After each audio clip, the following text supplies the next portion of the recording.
Hi guys, welcome back to our channel How to Guide.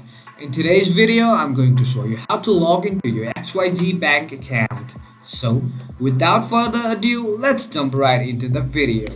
Firstly, open your default browser and search XYZ Bank Login. After that, you'll find XYZ Bank Login on the top of your search list. Just click here. Now, as you can see, you're already redirected to the login sign up portal. All you have to do is look on the bottom of your screen and you'll find I already have an account under sign up section. Just click here. Now, as you can see, you are already redirected to the login portal. All you have to do is enter your credentials, that includes your email and your password. In case you forgot your password, you can click here and reset it. If not, then just simply enter your credentials and log in. That's it for today, guys. If you find this video helpful, then don't forget to give thumbs up. Comments and feedbacks will be appreciated. Subscribe to our channel and don't forget to hit the bell icon so that I can come up with new videos like this. Until then, have a great time and thank you for watching.